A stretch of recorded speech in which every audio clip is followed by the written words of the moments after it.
Hello there lovely viewers, what is up? Back to feature here with another video. As you've read the title, this is a critique of a video done by Wisecrack. But before we get to that, I think some context is needed. 1. In no way am I dissing Wisecrack. I love their videos, especially their deep dives into Saitama, such as their philosophy on him and the science behind the anime. 2. This is a harmless critique. I'm not doing this to generate some drama. This video isn't made to make fun of anyone. Are we good? Yeah, I think we're good. Let's get on to the video. For those of you that don't know what One Punch Man is about, here's a brief summary of it. One Punch Man is a shonen anime about a young man named Saitama. He was just your average job seeker when it comes across this kid with a bot for a chain and this crab guy. Apparently, the kid drew some nipples on the monster's chest, and because of that, the monster went on a bizarre killing spree in search of him. Long story short, Saitama beats the crab guy and decides to be a hero from that moment onwards. I would like to talk more about Saitama, but I think that should be a video for another day. This is just a fun critique on Wisecrack's video. Now, I know what you may be thinking. Yes, I am a very small YouTube channel, but I'm not going to let that hold me back. I saw a topic I like and I wanted to talk about it. Screw being a small YouTube channel, I'll make it big, probably. Now that we've got that out of the way, let's get on that video. What's up guys, Jared again. After seeing how the anime studio Madhouse knocked Season 2 of Mob Psycho 100 right out of the park, I, along with most, was pretty stoked to see what they would do with everyone's favorite OP superhero, Saitama, or as he's known in Season 2, Bald Cape. Yeah, we were looking forward to Season 2 and I wasn't disappointed. March. A bit more of that later on in the video. Just to let you guys know, Season 1 centered mostly on Saitama. Season 2, however, changes its focus to also some new and old characters. Saitama is still there, but he's not as prominent as he was in Season 1. Why, you ask? More on that in the video as well. I came to the conclusion that One Punch Man just flat out isn't delivering in its second outing. I don't know about that. Yes, it ended in a cliffhanger, but there's a reason I believe things played out the way it did. Don't worry, I won't spoil what happens in the manga. In the process. So, if Season 2 has all the same trappings of Season 1 along with a new cast of enemies, what exactly is going wrong here? To answer that, we're going to have to take a look at what makes the shonen genre tick. As the history of anime will show, overpowered protagonists are nothing new. Just look at the breakout hit this year. That time I got reincarnated as a slime, which focuses on a salaryman who dies only to be reborn in a fantasy world as a super stacked slime. Seriously, this thing can absorb any monster and gain their power, which is the definition of OP. But when your hero is already the world's strongest, you have yourself a problem. After all, if your hero can already beat the big baddie from the get-go, then how do you build conflict? The answer, for shonen at least, lies in a 3-part formula for plot. Pacing plus information plus side stories equals conflict. I'm going to pause this here and say, he's actually right. That's what a good story is all about. One Punch Man, no matter what you may view on it, does follow this flow. Having the hero held back does create tension and makes the viewers anxious to see him. This is a pacing, and if it's done right, it can actually deliver very well. We're getting to the part where I have to disagree. Asymmetric information. Asymmetric information refers to information that the audience, and oftentimes other characters, is privy to, but our main hero is not.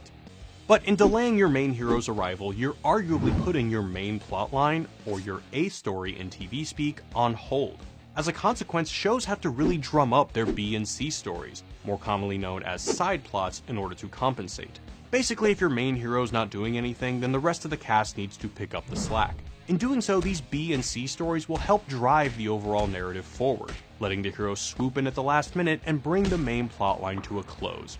Sounds okay, right? I think so, but here's the part I disagree with him. Remember when I mentioned Season 2 shifts the focus on other characters? Well, here's the rundown. While Season 1 focused on Saitama mostly, it really didn't have much of a story. You might disagree and I respect that, but when I talk to some people about One Punch Man, that's what they say. Heck, even when I tried showing a friend, he wasn't interested until I showed him the fight with Boros and Saitama. That's not to say that anything before the arc wasn't good. I love the Deep Sea King arc, but think about it and ask yourself why the Boros arc and Deep Sea King arc are so memorable than anything else in Season 1. Season 2 improves on the general plot by introducing a new threat known as the Monster Association, as well as introducing characters like Fubuki, Smartman, Snake, and Lightning Max, while also bringing in new characters like Seiyu, Garou, and others. But while this is good, one of the few drawbacks is the drop in animation due to a change in studio and lack of Saitama's presence as much as we want more. Jared explains it best. Because Saitama's story is not the A-plot. In fact, outside of the arena, we see a brand new Monsters Association rise up, wreak all kinds of havoc, and take a hostage. In this sense, Genos and the other heroes' struggle against this new group forms the true meat of our larger narrative. Our A-plot, if you will. Now, you may be asking, if I agree with him so much, then what's the point of the video? Well, that can be summed up to this. In essence, none of our storylines in the bulk of Season 2 are working in concert with one another, creating a fractured narrative that never truly builds to a climax. I think this has to do with the fact that Season 2 was just made up of 12 episodes, but putting that aside for the moment, we can't ignore one fact about it. The entire Season 2 of One Punch Man is not about Saitama as the main character. It's Garou!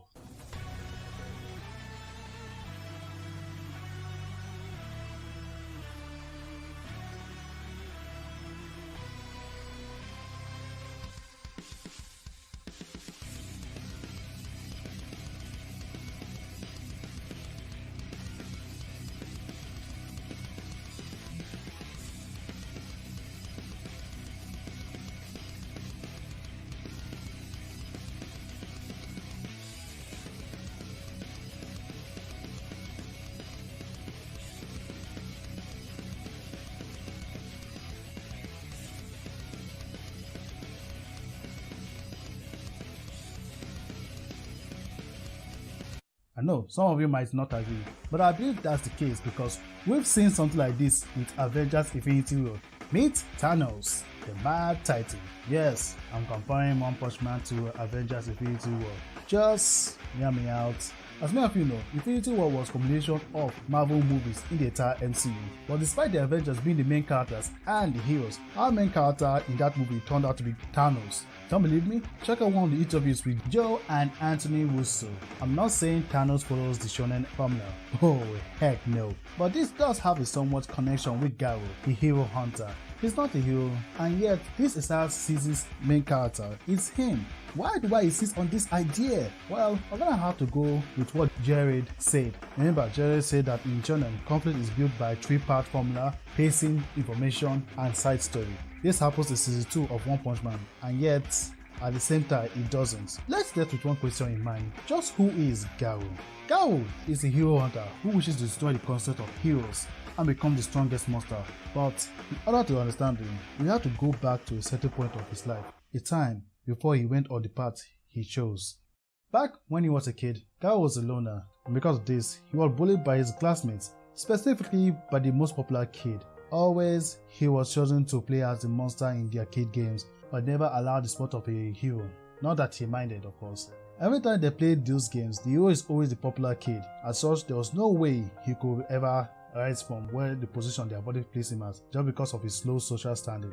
And as he would later discover, everyone would flock over to the popular kid, aka the hero, thus making him the unpopular kid and irrelevant. Now, some of you may be thinking that yeah, he got bullied, so what? But here's the thing. Garou saw the unfairness in society even as he grew up. I would love to go in a deeper dive about Garou, but this video is a deep dive on him specifically, but in a way it is. So how about this idea? You want me to make a deep dive video about Garou? Let me know in the comments down below. Anyway, back to the video. Pacing! One of the things that makes Garou the main character is the pacing. When we first meet him, it mirrors in a way of how Saitama first appeared.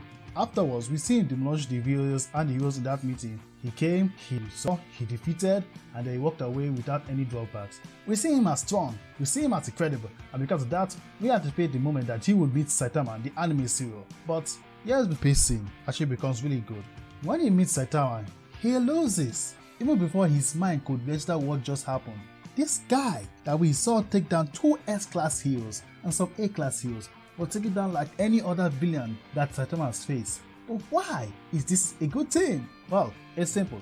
This isn't a moment that we, the audience, should just laugh. Sure, it's hilarious, but there's more to the meaning than you think. Because our hero is freakishly strong and has reached his goal, we, the audience, have to watch another character's growth, not Saitama, but Garou. So, when we see Saitama take him down, we'll see the level that our main character, Garou, must reach in order to be the strongest monster. That's why Garou is our A story. But keep in mind that Garou is not the hero, so he doesn't fall in line with the usual standards that we see in other anime.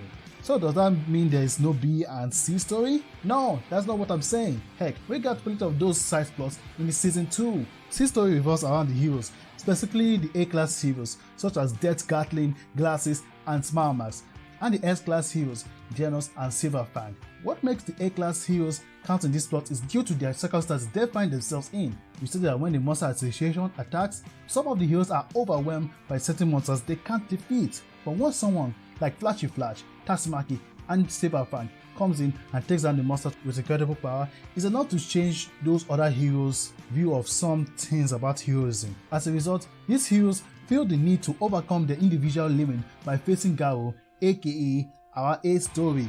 Meanwhile, Genos and Silverfang have their own individual goal that leads them to Garou. Then here comes our B story, aka Saitama. For almost the entire season, we see him preparing to battle the Hero Hunter because he believes that he's the opponent that will give him the trick he's seeking. Of course, he is unaware that he has flawlessly beaten him twice. So because of that, he impersonates his uncle and enters a martial arts tournament to understand the true meaning of martial arts. Coincidentally, this would later cause him to question his own growth as a hero. But where I think this entire story reached its climax is at the 2-part episode with the A-class heroes facing Garou.